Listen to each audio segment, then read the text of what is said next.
प्रिय छात्रों नमस्कार। आइए आज हम पढ़ेंगे 9B समतल पृष्ठ द्वारा प्रकाश का अपवर्तन। तो आज का हमारा टॉपिक है विभिन्न माध्यमों में प्रकाश का अपवर्तन।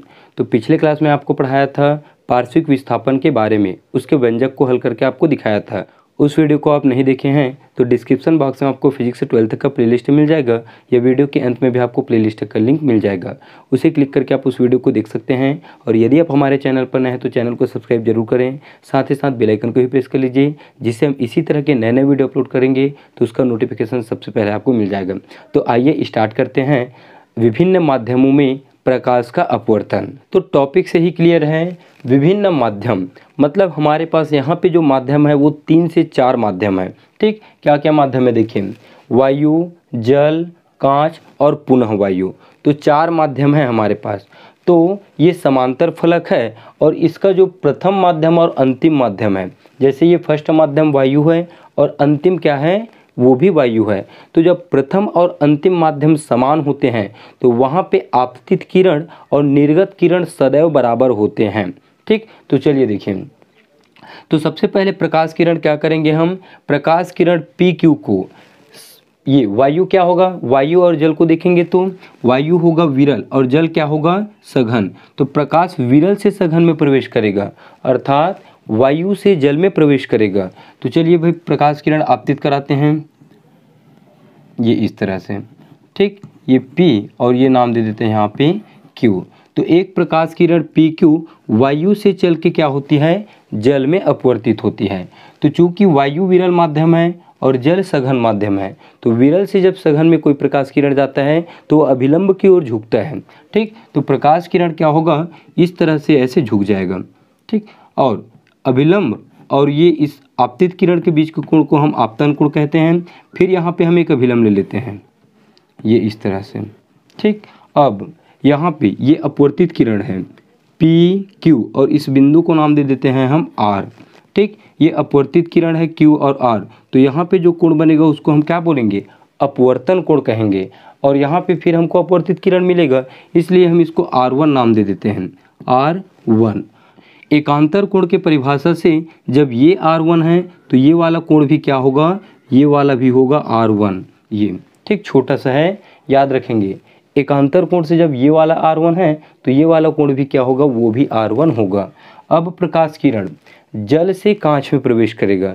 तो जल और कांच की तुलना करें तो जल विरल है और कांच क्या है, सघन है। तो फिर विरल से सघन में प्रवेश करेगा तो फिर प्रकाश किरण क्या होगा, जब विरल से सघन में आता है तो अभिलंब की ओर झुकता है।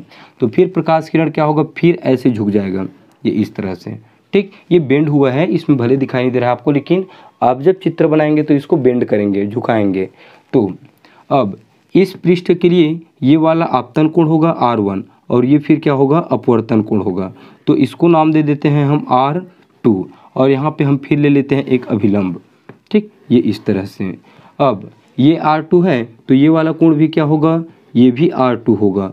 कहाँ से, एकांतर कोण की परिभाषा से। अब प्रकाश किरण कांच से वायु में प्रवेश करेगा। कांच सघन और वायु विरल, तो सघन से जब विरल में जाता है तो अभिलंब से दूर हटता है। ठीक, तो यहाँ से PQR और ये दे देते हैं हम S। तो अभिलंब से दूर हटेगा मतलब इस तरह से। ठीक, तो ये वाला फिर क्या हो जाएगा, लास्ट वाला जो है वो अंतिम किरण को निर्गत किरण कहते हैं। और निर्गत किरण को मतलब वहाँ पे जो कोण बनते हैं उसको क्या कहते हैं, निर्गत कोण कहते हैं। लेकिन आपतन कोण और निर्गत कोण सदैव बराबर होते हैं जब माध्यम समान होते हैं तब। तो ये वाला I है आपतन कोण, तो इसको भी हम I लिख सकते हैं। ठीक, PQRS और इसको दे देते हैं हम T। ठीक, S और T क्या है, निर्गत किरण है। इस तरह से हमारा चित्र जो है वो कंप्लीट होता है। एक बार और ध्यान देंगे, समांतर फलक वाला एक माध्यम है जिसमें 4 माध्यम दिखाया गया है, वायु, जल, कांच और वायु।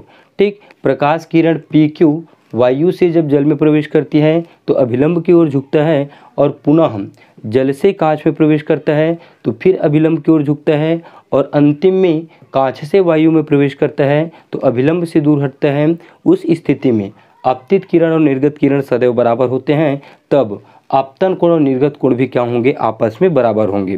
तो ये रहेगा छोटा सा इसका वर्णन आपको स्क्रीन पे मिल जाएगा, उसे देख के आप लिख लीजिएगा। तो चलिए देखते हैं अब हम इसका व्यंजक। यहाँ पे आप वर्णन करके लिखे, हेडिंग डालेंगे वर्णन, फिर लिखेंगे व्यंजक। तो ध्यान दीजिए, जब प्रकाश किरण वायु से जल में अपवर्तित होती है, ठीक, उसको लिखना पड़ेगा आपको। जब प्रकाश किरण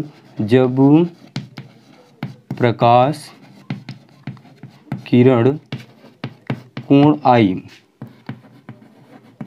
तथा अपवर्तन कोण R है, ठीक, R1 है। जब प्रकाश किरण वायु से जल में अपवर्तित होती है तो आपतन कोण I तथा अपवर्तन कोण R है। तो स्नेल के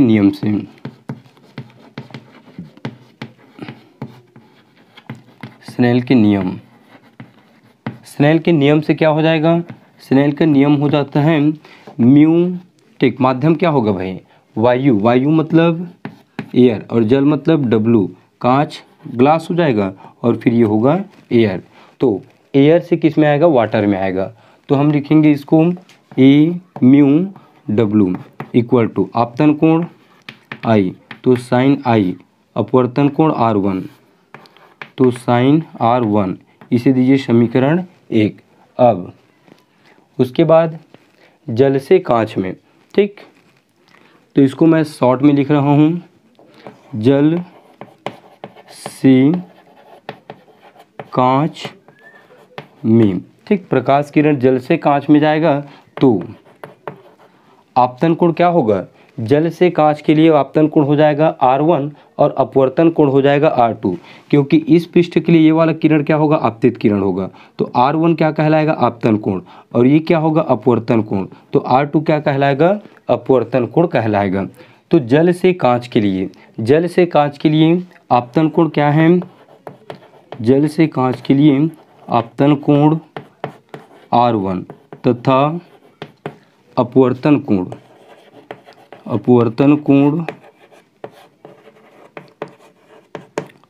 कोण नीचे वाला होगा R2, ठीक। तो पुनः स्नेल के नियम से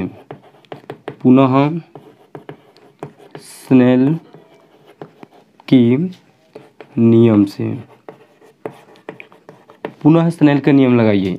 तो आपतन कोण इस बार R1 है और अपवर्तन कोण R2 है। माध्यम क्या होगा भाई? वाटर से ग्लास होगा। क्या होगा? वाटर से ग्लास।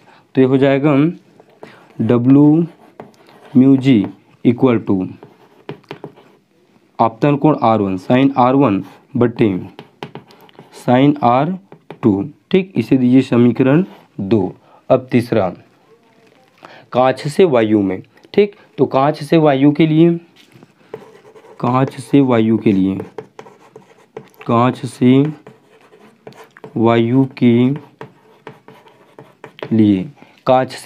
लिए आपतन कोण बोलिए इस बार। कांच से वायु के लिए आपतन कोण हो जाएगा R2 और अपवर्तन कोण हो जाएगा I, ठीक, निर्गत कोण होगा वो आपतन कोण R2 और अपवर्तन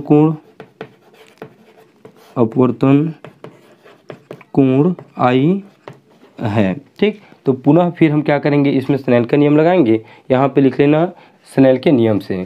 तो इस बार आपतन कोण R2 और अपवर्तन कोण क्या होगा? I होगा। माध्यम क्या होगा? कांच से वायु मतलब ग्लास से एयर। तो ये हो जाएगा G mu A equal to R2 होगा आपतन कोण साइन R2, I होगा अपवर्तन कोण साइन I, इसे दीजिए समीकरण 3। अब समीकरण 1, 2 और 3 तीनों को क्या करेंगे? हम आपस में गुणा करेंगे। तो समीकरण 1 गुणा समीकरण 2 गुणा समीकरण 3। तो बायां पक्ष को बायां के साथ, तो स्टार्ट करिए यहाँ से ए म्यू W गुणा W म्यू जी गुणा और लास्ट है G म्यू A बराबर साइन I बटे साइन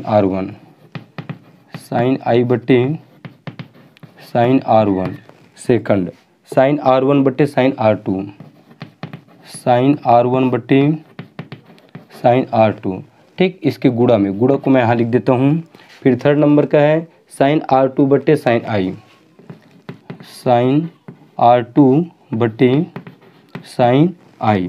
ठीक, साइन आई से साइन आई कट जाएगा, इसको आप यहाँ पे लिखेंगे हैं गुणा करके, और साइन R1 से R1 कटेगा, और सेकंड में यहाँ पे देखिए R2 था तो ये R2 है, तो R2 नीचे में R2 ऊपर में, ये गुणा करके अब लिखेंगे हम यहाँ पे, तो R2 क्या होगा यहाँ पे आएगा, तो ये भी इससे कट जाएगा।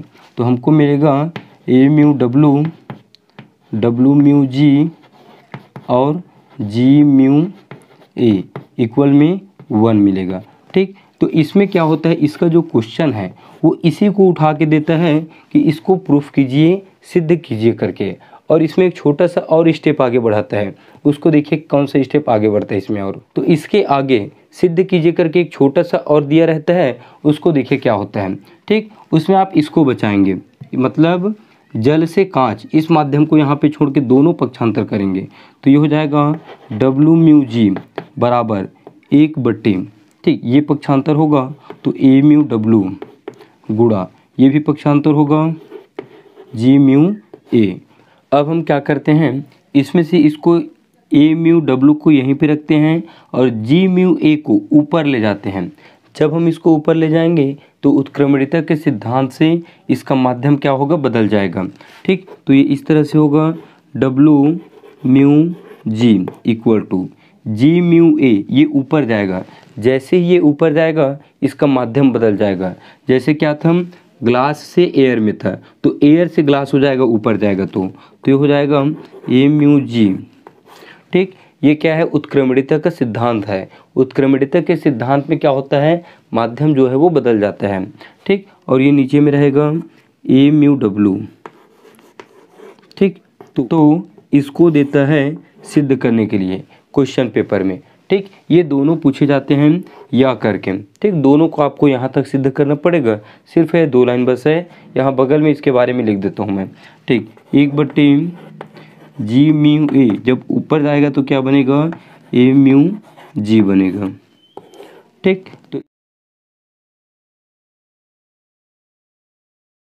ठीक, तो इस तरह से ये टॉपिक हमारा कंप्लीट होता है, और नेक्स्ट क्लास में पढ़ेंगे हम वास्तविक गहराई और आभासी गहराई में संबंध। तो ये वीडियो आपको अच्छा लगा तो लाइक करें, एक छोटा सा कमेंट भी कर दीजिए, और अपने फ्रेंड लोगों को शेयर भी कर दीजिए। फिर मिलते हैं नए क्लास में नए वीडियो के साथ, तब तक के लिए जय हिंद, वंदे मातरम।